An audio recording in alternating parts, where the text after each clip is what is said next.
Alrighty fellas, 20,000 mile review. Coming from a guy that just uses it as an automobile day to day. I got my diesel for the heavy tow.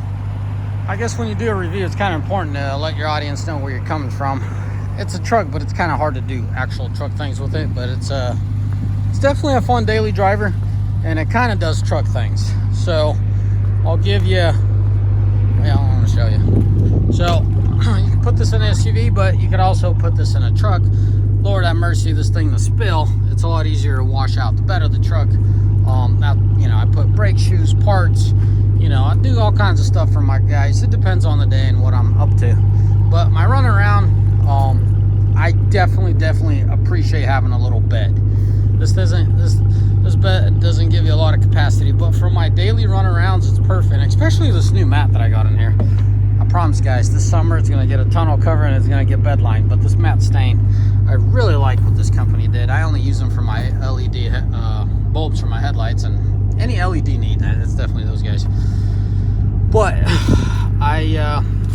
it's just one of those things you did not know that you needed until you got it. You're like, oh wow, what a wonderful thing. And other instances, you think you need something, then you buy it, you never use it.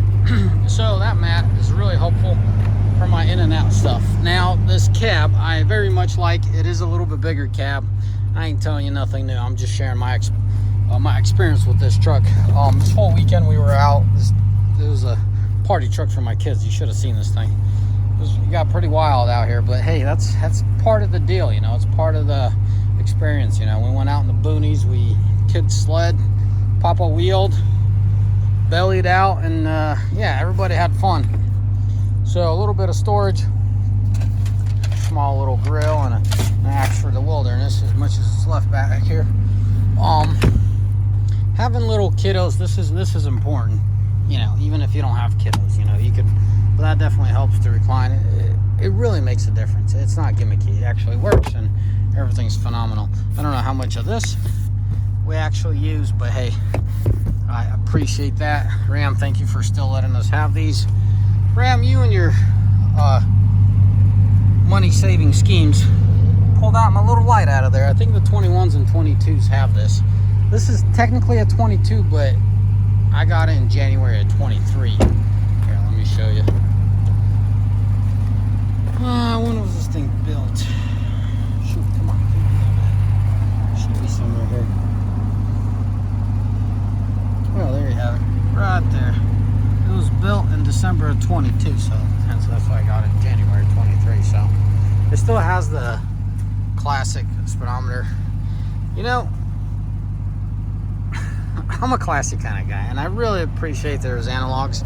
The more and more I see the digital ones, I'd be the guy that'd be running a digital screen with the analog, layout.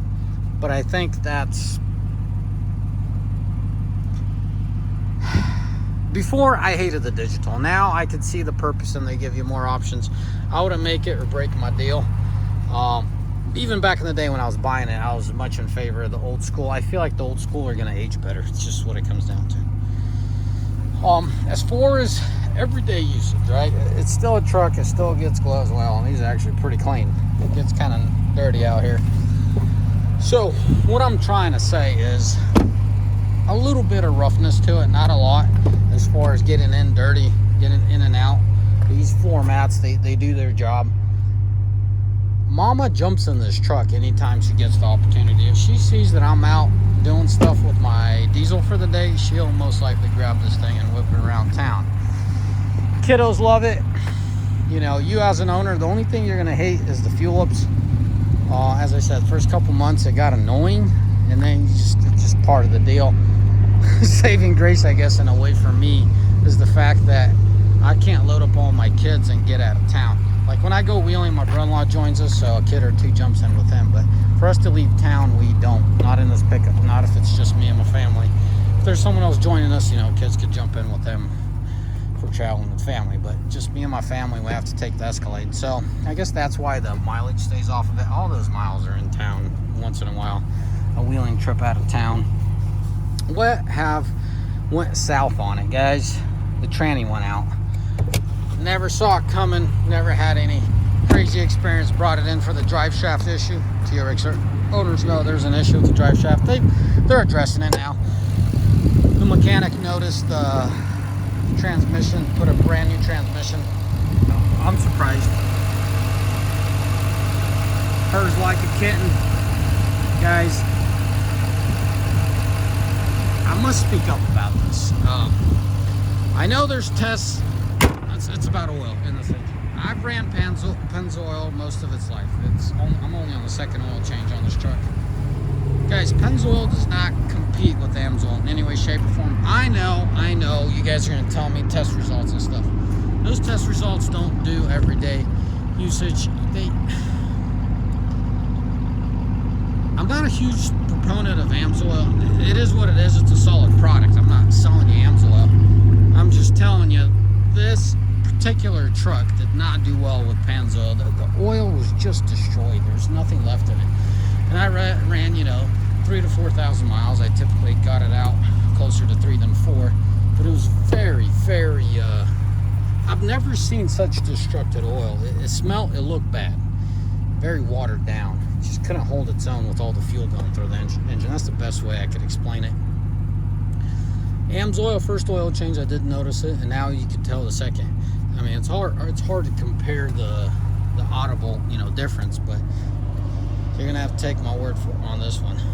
Just run better oil. That Amsoil is just not good enough. I'm running. That Pennzoil is just not good enough. Amsoil seems to do the trick. My buddy's in that business, so I'm just supporting him, but at the same time, there's a significant change. If you know, you know. If you're mechanically inclined, you got a good ear, you'll definitely pick up on it, especially when you're doing your oil changes. You'll be able to smell and feel the fuel. This thing lives around 10 miles to the gallon, so nothing new, right? So I enjoy it. No tickets. Where's that wood at? Or plastic, whatever you believe in, right? No tickets, no cop encounters with them. My wife's been approached by the police, by local police, and everything went well. So that's that. It does attract a lot of attention, guys. This truck, and it's weird. For me, it's mostly older men. They come up to me, and I got a lot of questions for me.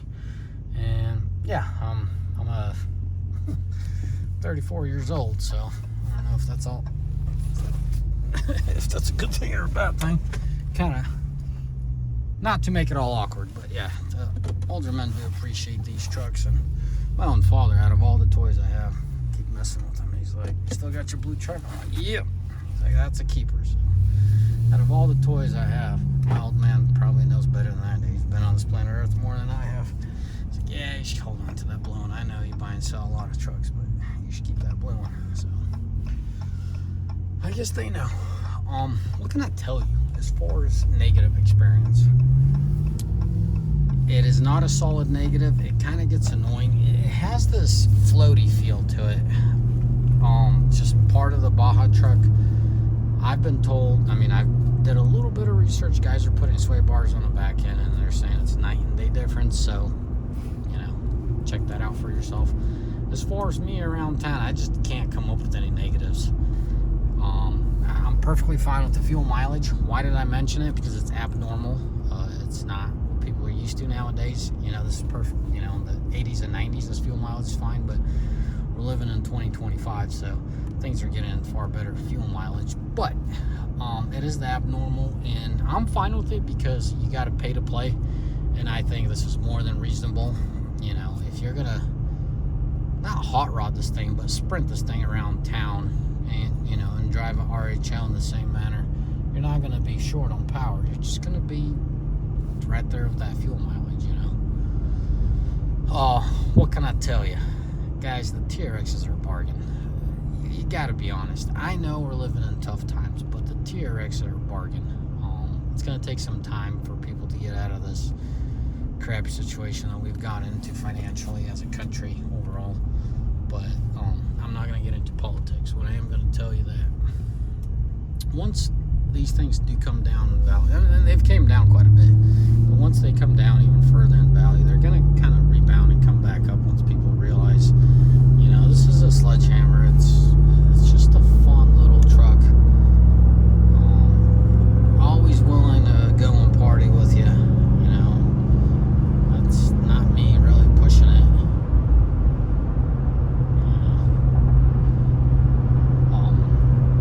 set the cruise, right? And I know this doesn't mean a whole lot but look at that instant cruise, the instant gas mileage. Well, we're gonna go downhill here for a second. It's gonna go up, but I feel like if someone put money on it, I could get 14, 15 on it, cruising the mileage. Right now it's flattening up, and then in about a couple seconds we'll start going uphill.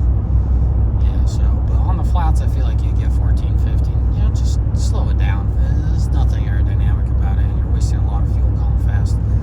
That's not how I drive it, you know. I'm always driving fast, hence my fuel mileage is 9.8, you know, to give you guys more data. You know, last 100 miles or 102 miles has been 10.1, and the last 7,900 miles it's been 9.8, so it just lives around that 10 plus minus some. So if you're considering the TRX and RHO, guys, the RHO is just like the TRX minus the engine. There's nothing wrong with that engine. In a regular pickup, I would want nothing but that inline six, and then the off-road vehicle, I would want nothing but the Hellcat. It's a lot of mass. It's a lot of. There's just a lot going on, and you need a lot of engine for it to all be equaled out. I mean, you could get the best. Anyways, if you could have the best of something, but if the other part of the system isn't supporting it, it's just pointless. You know, I grew up with, hey, you're only as strong as the weakest link, you know, or the system needs to work as a whole. When all components, aspects, parts are contributing and working together, it's pretty strong, and it's quite the party house, right, in a vehicle. But if you got the best transmission in the world, but you don't have the engine to put that power through, you guys know where I'm going with this. There's a balance, and the RHO in my books is not balanced. It's not enough girth in that truck. It's a phenomenal truck if you don't off-road, if you don't come close to what it was intended to. If you're just driving as a regular pickup, but you enjoy the looks and suspension, who am I to tell you how to spend your money? But if you're going to baja your truck, if you're going to off-road your truck, you're going to push it through heavy, wet snow, mud, you need power. And this supercharger sinks pretty good when I'm starting pushing it through sand and mud and snow. I don't go crazy, but yeah, I'm not telling you there's going to be a shortness of power with your RHO. I'm just telling you your RHO is not going to give you, not going to put on the party as this Hellcat would in those demanding scenarios. I know, 100 horsepower Jeeps do the job just fine, but if you want speed is where you're going to need your power and reliability.